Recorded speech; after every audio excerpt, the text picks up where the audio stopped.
Praise the Lord. Praise the Lord.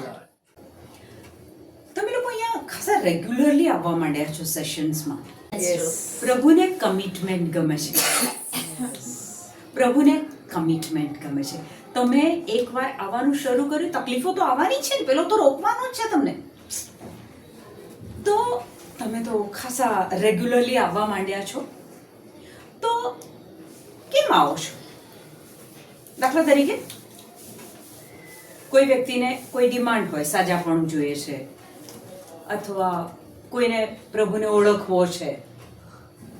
તમારું દરેકનું અલગ અલગ કારણ હોઈ શકે છે કે જેના કારણે તમે ઘરનું બધું કામ મૂકીને આ સેશન હોય છે ત્યારે બેસી જાઓ છો. શમરૂની બાઈ 5 લગ્નો કરે છે અને 5 લગ્ન કર્યા પછી છઠ્ઠા પુરુષ જોડે લિવ ઇન રિલેશનશિપમાં રહે છે. લગ્ન કર્યા વગર એ છઠ્ઠા પુરુષ સાથે રહેતી હોય છે. આ બાઈ જીવનમાં પ્રેમની શોધમાં હતી. એ ઈચ્છતી હતી કે મને કોઈ પ્રેમ કરે, એટલે પહેલો પુરુષ, બીજો, ચોથો, પાંચમો, છઠ્ઠો, પણ કોઈ પુરુષ એ સ્ત્રીને જીવનમાં સુખ આનંદ ના આપી શક્યું. હવે એક વખતે આ શમરૂની બાઈને ઈસુ સાથે એન્કાઉન્ટર થાય છે સુખાર નામના ગામે. બરાબર? હવે આ સ્ત્રી કેવી હતી કે કારણ કે એણે 5 લગ્નો કરેલા અને છઠ્ઠા જોડે લગ્ન વગર રહેતી હતી, એને એના કર્મોની ખબર હતી, એટલે એ પબ્લિકની વચ્ચે જવાનું અવોઇડ કરતી હતી. એટલે બપોરના સમયે કે જ્યારે બધા ઘરમાં હોય ત્યારે એ કૂવા ઉપર પાણી ભરવા જતી હતી. હવે ઈસુએ એ જ સમય પસંદ કર્યો. બપોરના સમયે ઈસુ કૂવા પર બેઠા છે અને એ સ્ત્રી પાણી ભરવા આવે છે. ઈસુ અને એ શમરૂની બાઈને વાતચીત થાય છે. ત્યાં ઈસુ વાતમાં એના કરેલા કર્મોને ખુલ્લા પાડે છે. એને ઈસુ કહે છે, જા તારા પતિને બોલાવી લાવ. એટલે એ બાઈ કહે છે, મારે પતિ નથી. વાતચીત દરમિયાન ઈસુ એના એ કર્મોને ખુલ્લા કરે છે. પણ તમે એ વાંચો યોહાનનું પુસ્તક અને એમાં 4થો અધ્યાય તમે આ વાંચજો. ઈસુ એને ક્યાંય એવું કહે છે તું પાપી છે? ઈસુ એને હલકી પાડે છે? એને હ્યુમિલેટ ફીલ કરાવે છે? ઈસુ ફક્ત એની ધ્યાન નીચે લાવે છે કે મને આ ખબર છે તું કરે છે તે જે કર્યું છે. હવે જ્યારે ઈસુ સાથે એન્કાઉન્ટર થાય ત્યારે કેવું બદલાણ આવે. આજે અહીંયા આવતા પહેલા મારું આ જે મેં પહેર્યું છે ડ્રેસ, એ વોર્ડરોબમાં હેંગર ઉપર લટકતું હતું. કબાટની અંદર હેંગર ઉપર એ લટકતું હતું. અને આ ડ્રેસમાં કોઈ જીવ નહોતો, કોઈ પ્રાણ નહોતો. પછી મેં જ્યારે આ ડ્રેસને પહેર્યો તો આ ડ્રેસની અંદર પ્રાણ આવી ગયો, જીવન આવી ગયું. બતાવો. જો આ બાઈ કબાટમાં હતી ને તો સ્થિર હતી. હવે મેં પહેરી છે તો ઊંચી બી જાય છે, નીચી બી જાય છે, ઊંચી બી જાય છે, નીચી બી જાય છે. ડ્રેસ તો નિર્જીવ છે, પણ આ બાઈ કેમ હાલે છે? કારણ કે એની અંદર કાંઈક સજીવન છે, કાંઈક જીવિત છે. એના લીધે એ નિર્જીવ પણ સજીવ. કરેક્ટ? શમરૂની બાઈ એ પ્રેમની શોધમાં ખાસી એવા જીવનમાં આગળ વધી ગયેલી કે જે પ્રભુના નિયમથી વિરુદ્ધની બાબત હતી. અને એના કારણે એ પોતાની જાતને લોકો આગળ બતાવતી નહોતી, અથવા લોકો જ્યાં હોય ત્યાં એ જવાનું અવોઇડ કરતી. પણ જેવું ઈસુ સાથે એન્કાઉન્ટર થયું કે તરત જ તમે વાંચનમાં વાંચજો કે છે કે એ ઘડો ત્યાંનો ત્યાં મૂકીને દોડીને ગામમાં જાય છે અને ગામમાં જઈને કહે છે કે મેં કરેલા કર્મો બતાવી આપનારને મળવું હોય તો આવો. કદાચ એ મસીહા તો નહીં હોય. જે વ્યક્તિ બિલકુલ લોકોથી પોતાની જાતને છુપાવે છે, બોલતી નથી, એ વ્યક્તિ ઈસુ સાથે એન્કાઉન્ટર થયું છે. એનું એકદમ બોલવું, હરવું ફરવું એકદમ બદલાઈ ગયું. તમે લોકો આટલા વખતથી અહીંયા આવો છો, જો તમને એ ઈસુનો અનુભવ થયો હોય તો તમે ચૂપ ના રહી શકો. પુનરુત્થાન પામેલા ઈસુને જ્યારે મરિયમ મળે છે ત્યારે ઈસુ કહે છે કે ભાઈઓને કહેજે કે આ રસ્તા પર હું મળી. મરિયમ જાય છે અને ઈસુની વાત લઈને ભાઈઓ સુધી પહોંચતી કરે છે. જેને જેને ઈસુ મળી જાય, સાઉલમાંથી પાઉલ બને છે. પાઉલ બન્યા પછી જીવન બદલાઈ ગયું. પછી એ ચૂપ નથી રહી શકતા, ઈસુની વાત કર્યા વગર મૌન નથી રહી શકતા, વચનો બોલ્યા વગર, લોકો સુધી વચનો લઈ ગયા વગર એ ઘરમાં ના બેસી શકે, એ શાંત ના રહી શકે. જો આપણે આજના દિવસે હજી પણ શાંત છીએ તો એનો મતલબ એ થયો હજી આપણને પ્રભુનો અનુભવ થયો નથી. કદાચ તમારો અહીંયા આવવાનો હેતુ એક અને એક માત્ર હોઈ શકે કે તમારે ઈસુને ઓળખવા છે, ઈસુ જોડે સંબંધ બાંધવો છે, ઈસુને પ્રેમ કરવો છે, હોઈ શકે છે. શમરૂની બાઈ પ્રેમ ઈચ્છતી હતી, પણ જેમ એણે એક પછી એક પતિ કર્યા, ત્યાં એક પણ પતિ એને એ સુખ ના આપી શક્યા, કારણ કે ત્યાં શારીરિક સુખ મેળવવાની વાત હતી, દુનિયાવી સુખ મેળવવાની વાત હતી.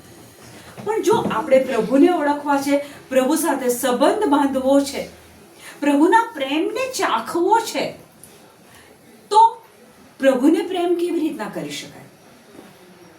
How can you love Jesus? Because વચન કહે છે કે જ્યાં 2 થી 3 ભેગા થાય મારા નામમાં, ત્યાં હું હાજર છું. એટલે અત્યારે આપણે આટલા બધા છીએ તો પ્રભુ તો હાજર છે, ઈસુ તો હાજર છે, પણ તમે કોઈ જોઈ શકો છો? તો માનો કે આજના દિવસે તમારે ઈસુને એ જ પ્રેમ કરવો છે જે સાઉલમાંથી પાઉલ બન્યા પછી એમણે કર્યો, એમના શિષ્યોએ કર્યો. તો તમે ઈસુને પ્રેમ કેવી રીતના કરી શકો?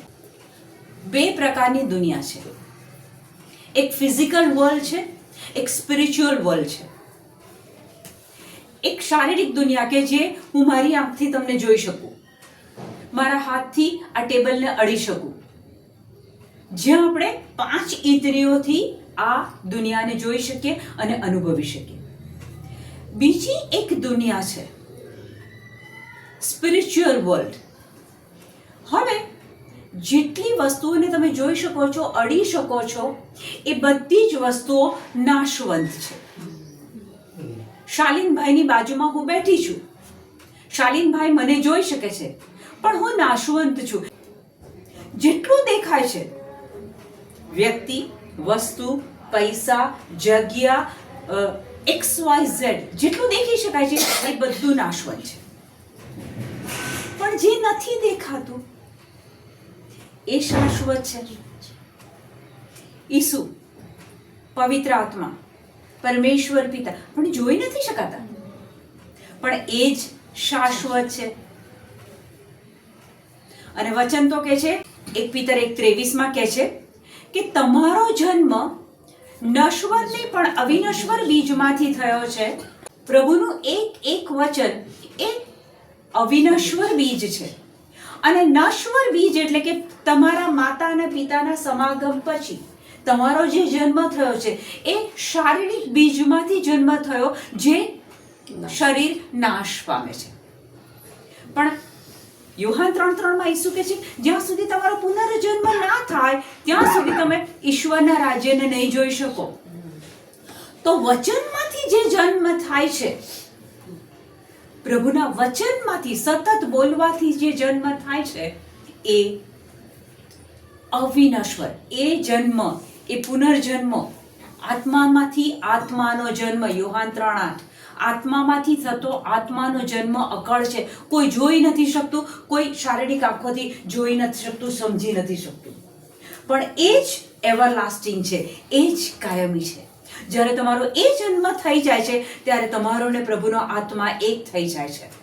અને એફેસસ 1:13 તો કહે છે કે જ્યારે તમારો પુનર્જન્મ થાય છે અને તમને પવિત્ર આત્માથી નવાજવામાં આવે છે ત્યારે you are sealed and protected.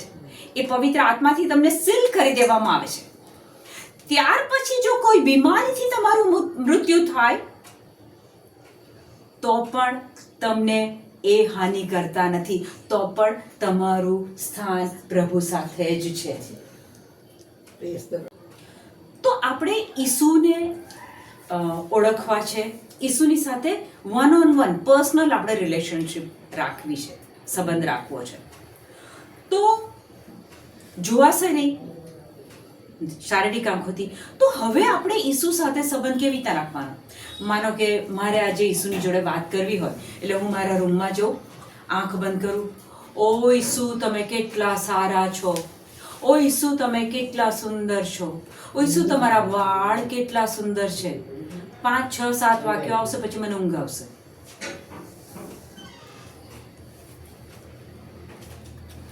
કરીને આ અનુભવ કરીને જોજો. પણ ઈસુ સાથે વાત કરવી હોય, ઈસુ સાથે સંબંધ રાખવો હોય તો સ્પિરિટથી, સત્યથી ઈસુ જોડે સંબંધ રહી શકે. સત્ય એટલે શું? યુહાન 17:17 કહે છે કે યુહાન 17:17 કહે છે કે તારું વચન એ જ સત્ય છે. એટલે આત્માથી ભરાઈને તમે જ્યારે આ વચન બોલો છો ત્યારે તમારો પ્રભુ સાથેનો સંબંધ આગળ જાય છે. હવે માનો કે એક એક્ઝામ્પલ લઈએ કે સ્તોત્ર સંહિતા 91, સામ્સ 91. માનો કે કોઈ એક વ્યક્તિ રટ્ટો મારી દે, ગોખી કાઢે, રોજ રોજ બોલે, એ સમજતી નથી, એ વ્યક્તિ રટ્ટો મારી દેશે અને રોજ સામ્સ 91 સ્તોત્ર સંહિતા 91, જેને કેવળ રહ્યો છે આશ્રય પરમ પ્રભુજી પાસ. ઓકે, તો એ રટ્ટો મારી લે અને પછી બોલે, રોજ બોલે, તો એની શ્રદ્ધા વધશે. તારું નામ શું બેટા? જેનિસ. જેનિસ, હું એક વાક્ય બોલું છું, તારે એનું મને ભાષાંતર ગુજરાતીમાં કરી આપવાનું. મારો જે સવાલ છે એના અનુલક્ષીને હું આ એક્સરસાઇઝ તમને આપું છું. રેફ રાખીનામાં શીતલા બારી. નહીં, ભાષાંતર નહીં થઈ શકે. કેમ? મારા વાક્યનું તું ગુજરાતી ભાષાંતર કરી શક્યો? ના કરી શક્યો. કેમ? કારણ કે હું શું બોલું છું એ તને સમજ નથી પડી. એટલે જ્યાં સુધી વ્યક્તિ સમજે નહીં ત્યાં સુધી એનું પરિણામ આવી શકે? આવી શકે? ના આવી શકે. હવે સ્તોત્ર સંહિતા 91 તમે સમજ્યા વગર બોલ કરો તો આપણી શ્રદ્ધા વધતી નથી. તો ખાલી બોલ કરો, સમજ્યા વગર બોલો, ત્યારે શું થાય છે? ત્યાં કે તમે કોઈ વચન સાંભળો છો પણ સમજતા નથી, ત્યારે શું થાય છે? ત્યારે શું બને છે એ ખોલો. માથી 13:19. જ્યારે કોઈ ઈશ્વરના રાજ્યની વાણી સાંભળે, પણ સમજે નહીં, ત્યારે શૈતાન આવીને તેના હૃદયમાં જે વાવ્યું છે હોય છે તે ઝડપ મારીને લઈ જાય છે. શૈતાન શું કરે છે? એના હૃદયમાં જે વાવ્યું છે એ ઝડપ મારીને લઈ જાય છે. પગથી પર પડેલા બી, એટલે આ બી કે હૃદયમાં જવાની જગ્યાએ, ઊંડા ઉતરવાની જગ્યાએ એ ત્યાંના ત્યાં જ રહે છે. અને શૈતાન તો એ જ કામ કરે છે કે ક્યાં કોઈ નથી સમજ્યું તો એ ઉપાડીને હું લઈ લઉં. એટલે જ્યારે કોઈ વચન તમને મળે અને એની સમજૂતી ના મળે ત્યારે એ તમારા માટે જોખમ છે. અને એના માટે બાઇબલમાં એક વચન છે, હું વાંચું. સ્તોત્ર સંહિતા માનો કે તમને કોઈ સમજાયું નથી તો કોઈ મતલબ નહીં નીકળે, કારણ કે પેલો શૈતાન લઈ જશે. તો એ સમજાવનાર વ્યક્તિ અહીંયા વચનમાં કહે છે કે રોમ એમાં 10માં 14મું વચન હું વાંચું છું. પણ જેના ઉપર પોતાને શ્રદ્ધા નથી તેનું નામ લોકો લે શી રીતે? મેં હમણાં જેનિસને એક વાક્ય આપ્યું, એને સમજ જ નહીં પડી તો એ નામ લેશે કેવી રીતના, એ બોલશે કેવી રીતના? તેનું નામ લોકો લે શી રીતે? અને જેને વિશે પોતે સાંભળ્યું નથી તેના પર શ્રદ્ધા રાખે શી રીતે?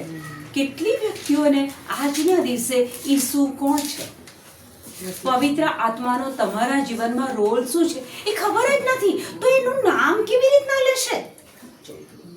અને ત્યાં કે છે, અને મોકલ્યા વગર કોઈ ઘોષણા કરી શકે શી રીતે? પ્રભુના મોકલ્યા વગર વચનની સમજૂતી કોઈ આપી શી રીતે શકે? જો વ્યક્તિને જ ખબર નહીં હોય તો બીજી વ્યક્તિ પાસે એ સમજૂતી લઈને કેવી રીતના જશે? અને ત્યાં કહે છે કે કેવા મંગલ છે વધામણી લાવનારના પગલાં. જે આપણને વચનોની સમજૂતી આપે છે એ કેટલી મહાન બાબત છે, એ કેટલી સારી બાબત છે. એટલે શમરૂની બાઈની જેમ અને સાઉલમાંથી બનેલા પાઉલની જેમ જો તમારું ઈસુ સાથે એન્કાઉન્ટર થઈ ગયું છે, જો તમે ઈસુને ઓળખો છો, તો હવે તમારું કામ શું છે કે જે લોકોને વચનની સમજૂતી નથી એમના સુધી એ સમજૂતી લઈ જવાનું કામ છે. કારણ કે જો એ વ્યક્તિને સમજૂતી નહીં હોય તો ઈસુનું નામ લેશે કેવી રીતના? ઈશ્વરના રાજ્યમાં દાખલ કેવી રીતના થશે? હવે પ્રભુએ આપણને જ્યારે આ ગ્રુપમાં ભેગા કર્યા છે તો એમ ના માનતા કે ફ્લુકમાં તમે આવી ગયા છો. વચન તો કે છે કે પિતા પાસે લઈ જવા માટે જો ઈસુ ના લઈ જાય તો આપણે ના જઈ શકીએ. આજે તમને પ્રભુએ અહીંયા બેસાડ્યા છે, અહીંયા પસંદ કર્યા છે, તો પ્રભુ તમારી પાસેથી કામ પણ માંગે છે. પ્રભુ નથી ઈચ્છતા કે તમે લઈને બેસી રહો. આપણે આપણા ડે ટુ ડે લાઈફમાં પ્રભુનો મહિમા કરવાનો છે. કોઈ વ્યક્તિ હજારો લોકોની આગળ પ્રભુનું વચન બોલે અને આપણે એક જ વ્યક્તિ આપણી બહેનપણીની આગળ ફોન ઉપર કાઉન્સેલિંગ કરતા હોય, યાદ રાખજો રિવોર્ડ સરખો મળવાનો છે. પ્રભુ તમારા કર્મોને નથી જોતા, તમારા કર્મો પાછળનો તમારો ઈરાદો શું છે. તમે ઘરમાં બેઠા સામેથી એક વ્યક્તિને કોલ કરો છો, એના જીવન વિશે વાત શરૂ કરો છો અને ત્યાં હલકું શું મોકો લઈને ત્યાં વચન મૂકી દો છો. તમે વચન મૂક્યું, તમે છૂટા. એ વચન દ્વારા કામ કરવાનું કર્મ એ પ્રભુ કરશે. તમારું કામ શું હતું? એ વ્યક્તિને વચન આપવાનું. કારણ કે હવે આટલા વખતથી આપણે જો વચનો સાંભળીએ છીએ અને જો લઈને જ બેસી રહીશું તો પ્રભુનો મહિમા ક્યારે કરીશું? તો પ્રભુનું વચન કેવી રીતના કામ કરે છે એનું એક જો લખવું હોય તો તમે you can write it down. એના થોડા એક નાના સ્ટેપ લઈ લઈએ. આપણે પ્રભુનો મહિમા કરવા માટે વાત કરી રહ્યા છીએ કે પ્રભુનું વચન બીજા સુધી લઈ જવાની વાત કરી રહ્યા છે. તો એને એક થોડુંક સ્ટેપ બાય સ્ટેપ જોઈએ કે પહેલો સ્ટેપ તો કે પ્રભુનું વચન આપણને મળે. નંબર 1, પ્રભુનું વચન આપણને મળે. સેકન્ડ સ્ટેપ, એ વચનની સમજૂતી મળે, એક્સપ્લેનેશન મળે. થર્ડ, એ વચનને આપણે સતત બોલીએ. નંબર 4, રોમ 10:17 અનુસાર શ્રદ્ધા સાંભળવાથી વધે છે. તો તમે જ્યારે બોલશો, સતત બોલશો, એટલે હવે તમારી શ્રદ્ધા વધશે. શમરૂની બાઈને શું થયું? ઈસુ સાથે વાતચીત કરી. એ ઈસુની સાથે વાત કર્યા પછી ઇન્સ્ટન્ટ ચેન્જ આવે છે, પરિવર્તન આવે છે અને ત્યાં હિંમત ખુલી જાય છે. 5, માર્ક 16 અનુસાર, માર્ક 16 ત્યાં 17-18 અનુસાર જ્યાં તક મળે ત્યાં એને કાર્યમાં લાવવાનું. ઓકે, આને સમજીએ આપણે. એફેસસ 5:1 કહે છે ઇમિટેટ જીસસ. હવે જીસસ શું કરતા હતા કે માનો કે કોઈ બહેરો માણસ છે તો એના કાનમાં આંગળી મૂકે અને પછી કહે છે કે બહેરાશનો આત્મા નીકળ, કમ આઉટ. તો એફેસસ 5:1 અનુસાર જીસસને આપણે ઇમિટેટ કરવાના છે. તો માર્ક 16 ઈસુ કહે છે જેને શ્રદ્ધા હશે એ અબધૂતો કાઢશે, સાજાપણું આપશે, અન્ય ભાષા બોલશે, આ બધું કહે છે ને. તો જ્યાં તમને તક મળે, દાખલા તરીકે પેલા મીનાબેન લોયલાવાળા, એમને જમણા કાનમાં તકલીફ હતી. એક વખત મારા ઘરે આવ્યા, સાથે ભાવના પણ હતી, અને એ દિવસે એમના કાનમાં મેં આંગળી મૂકી અને મેં કીધું બહેરાશનો આત્મા નીકળ બહાર. અને એમણે મહેસૂસ કર્યું કે આઈ કેન હિયર પ્રોપરલી, મને ચોખ્ખું સંભળાય છે. તો શ્રદ્ધા ઓવરનાઇટ નથી વધતી, પણ જ્યાં જ્યાં આવો મોકો મળે. આપણે પેલા સતીશભાઈને ત્યાં ગયા હતા, આટલી બીમાર વ્યક્તિ, આપણે કીધું કે ચલો ઊભા થાઓ, ઈસુના નામમાં ઊભા થાઓ, અને તમે બધાએ જોયું હતું કે સતીશભાઈ ઊભા થયા. એટલે જ્યાં જ્યાં મોકો મળે ત્યાં આ પણ કરી લેવાનું. હવે જ્યારે તમે આ કરશો ત્યારે માર્ક 16:20 અનુસાર પ્રભુ તમને સમર્થન આપશે. મીનાને સાંભળવાનું મળ્યું, મીનાનું હિયરિંગ પાછું આવ્યું, સતીશભાઈ ઊભા થયા, એવા નાના કેટલા બધા આપણે આમાં ગ્રુપમાં જોયું છે. તો આ બધા દ્વારા આપણને ખબર પડે છે કે જ્યારે આપણે પ્રભુનું મહિમા કરવા માટે, પ્રભુનું નામ લઈને, વચન લઈને એ કામ કરીએ છીએ ત્યારે પ્રભુ આપણને સમર્થન આપે છે. હવે જ્યારે પ્રભુ તમને સમર્થન આપે છે ત્યારે નેક્સ્ટ સ્ટેપ આપણો આત્મવિશ્વાસ વધે છે. 6 કે 7મો પોઈન્ટ, સમર્થન મળે. નેક્સ્ટ પોઈન્ટ સમર્થન મળે, એનો ઉત્તર મળે, જવાબ મળે. તો પછી શું થાય? હવે તમારો આત્મવિશ્વાસ વધે છે. અને છેલ્લું સ્ટેપ, આત્મવિશ્વાસ મળે પછી ફરી કરવાની ઈચ્છા થાય છે તમને. તો આપણને પ્રભુ આજના આ સેશન દ્વારા બતાવે છે કે ઘરમાં વચન લઈને બેસી રહેવું હવે નથી સારું. Go out of your way, call your friend, call your sister, call your relative, call your anybody who is in trouble. એને કોલ કરો, એની જોડે વાતચીત શરૂ કરો, અને જ્યાં મોકો મળે ત્યાં એક વચન મૂકો. એક મારી સાક્ષી આપું કે હું તમારી જેમ નવી વચનમાં આવેલી, અને એક બહેનની જોડે હું કાઉન્સેલિંગ કરતી હતી. મેરેજ કર્યા, મેરેજ પછી મેરેજ તૂટી ગયા, અને પછી એ બહેને બીજું લગ્ન કર્યું, અને ત્યાં પણ નિષ્ફળતા મળી. પેલી શમરીની બહેનની જેમ પ્રેમની શોધમાં બીજું લગ્ન કરી નાખ્યું, પણ ત્યાં બી સફળતા મળી નહીં, છૂટા થઈ ગયા, અને પછી ડિપ્રેશન, જીવન જીવવું ના ગમે, મરવાના વિચારો આવે. અને વાયા મારી પાસે એમની જોડે વાતચીત શરૂ થઈ, એ બહેનની જોડે. અને ત્યાં બાઇબલમાં રોમ 4:17 કહે છે કે તમે જ્યારે બોલશો ત્યારે પ્રભુ જે નથી એને પણ પ્રભુ બનાવી દેશે. તો મેં એ બેનની જોડે નવું ત્યારે મને બહુ એટલી બધી ફાવટ નથી, પણ ઉત્સાહ બહુ હતો કે મારે પ્રભુ વચન કોઈને આપવું છે. એટલે મેં એ બેનને કીધું કે તમે 7 દિવસ સુધી મારી જોડે ફોન પર વાત કરશો? તમે જુઓ છો, ગરજ મને હતી. મેં એ બેનને પૂછ્યું કે તમે મારી જોડે 7 દિવસ ફોન પર વાત કરશો? તો એ બેન કહે છે હા. હવે મેં શું કર્યું, 7 દિવસ સુધી યશાયા 55:11 અનુસાર પ્રભુના મુખમાંથી નીકળેલો શબ્દ જ્યારે તમે બોલો તો એ પરિણામ લાયા વગર પ્રભુ પાસે પાછો જતો નથી. એટલે મેં શું કર્યું, એ બેનને અમુક વચનોનું કાઉન્સેલિંગ કર્યું, અને પછી મેં 7 દિવસ સુધી શું કર્યું કે રોજ અહીંયાથી હું પ્રભુ વચન બોલું કે ઈસુના નામમાં મારા હસબન્ડને અને મારે સંબંધો પાછા સજીવન થઈ ગયા છે. પ્રભુ ઈસુના પવિત્ર નામમાં હું ને મારો હસબન્ડ એક લાંબી કારમાં લોંગ ડ્રાઈવ પર જઈ રહ્યા છે.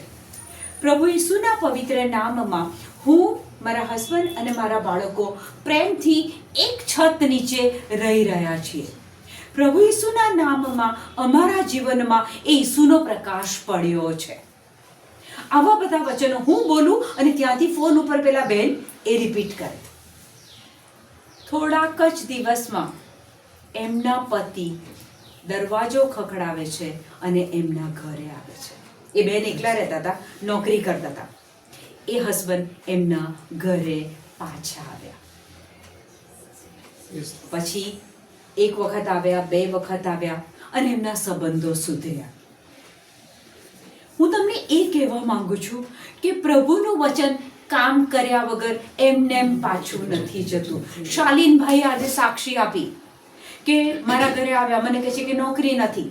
મેં કીધું જો તમે શ્રદ્ધાથી બોલશો તો તમને 31મી ડિસેમ્બર આપી છે એ પહેલા તમને નોકરી મળી જશે. એ કપલ સાથે આ વચનો બોલતા હતા અને 31મી ડિસેમ્બરના 3 દિવસ પહેલા સામેથી પેલી કંપની કહે છે કે તમે નોકરી કાલથી જોઈન કરો અને આ કહે છે હું 3 દિવસ પછી કરીશ. Praise the Lord. જ્યારે પ્રભુનું વચન પૂરી શ્રદ્ધાથી બોલાય છે ત્યારે એ એનું કામ કર્યા વગર પાછો જતો નથી. એ શબ્દ વચનમાં પાવર છે. પ્રભુનું વચન જીવતું ને જાગતું છે, અસરકારક છે, પરિણામ લાવનાર છે, શક્તિશાળી છે. આપણે વચનને જો સમજીને બોલીશું, મારા એક વિડીયોમાં મારી શક્તિથી નહીં, પ્રભુની કૃપાથી હું વચનોની સમજૂતી આપું છું. કેમ? એ વચન જો તમે સમજી ગયા અને પછી બોલો તો ત્યાં મબલક પાક આવે છે. મબલક પાક આવે છે. તો આજથી આપણે આ સભાનતાથી જીવીએ કે મેં પેલી બેનને સામેથી પૂછ્યું કે 7 દિવસ તું મારી જોડે વાત કરીશ? ગરજ આપણને છે. ખબર છે કેમ? એક સવાલ, સ્વર્ગમાં જ્યારે આપણે જઈશું તો ત્યાં સૌથી ધનવાન કોણ હશે? સ્વર્ગની અંદર જ્યારે આપણે જઈશું તો સૌથી ધનવાન સ્વર્ગમાં કોણ હશે? પ્રભુ ઈશુના ચાહક જે એમના વચન વાંચે છે, એમાં રહે છે અને પ્રચારમાં કોકને મેસેજ આપે છે. એ કહે છે કે જે પ્રભુ વચનમાં છે અને જે પ્રભુ વચન બીજાને આપે છે એ એન્ટોનીટા કહે છે. ઓકે, જેણે પ્રભુમાં શ્રદ્ધા રાખી છે. શાલીનભાઈ કોણ? જે પ્રભુને બ્લાઇન્ડલી ફોલો કરે છે. રૂપલ જેટલા આત્માઓ આપણે સુધારીશું આત્મા બચાવ. પૃથ્વી ઉપર Save souls. અલગ સંપત્તિ છે. પૃથ્વી પર અલગ સંપત્તિ છે અને આપણે આ પૃથ્વી પરના જીવનમાં એમાં ને એમાં દિવસ રાત લગાવી દઈએ છીએ. સેટરડે સન્ડે ઓવરટાઈમ કરવાનું, એક્સ્ટ્રા કામ કરવાનું, એ બધું અહીંયા રહી જશે. પણ જો તમે આજે આ મેસેજ સમજશો, 4 વ્યક્તિ સુધી વચન લઈ જાઓ છો, એ વ્યક્તિ પ્રભુ તરફ વળી જાય છે, એ આત્મા પ્રભુના રાજ્યનો કન્ફર્મ આત્મા થઈ જાય છે, ત્યારે તમારી સ્વર્ગીય સંપત્તિમાં ઉમેરો થાય છે. એટલે સ્વર્ગમાં જો ધનવાન બનવું છે તો અહીંયાથી મહેનત કરવા માંડો. શું પહેરીશ, શું ઓઢીશ, કેવી દેખાઈશ, beauty parlour, kitty party, stop all this. સતત ચિત્ત એના પર લગાવો કે કઈ વ્યક્તિ પાસે હું વચન લઈ જઈ શકું. કરેક્ટ? તો આઈ થિંક આજે પ્રભુ તમને બહુ સ્ટ્રોંગલી આ બાબત સમજાઈ રહ્યા છે કે વચનને લઈને હવે ઘરમાં ના બેસી રહો. મરિયમ જે પુનરુત્થાન પામેલા ઈસુને લઈને સંદેશો લઈને જાય છે. શમરૂલી બાઈ ગામના લોકોને કહે છે કે આ મસીહા તો નહીં હોય. લપાતી છુપાતી રહેનારી બાઈ ખુલીને બોલે છે. તો આપણને પ્રભુ આજે આ બાબત બતાવે છે. Thank you, Jesus. Praise you, Jesus.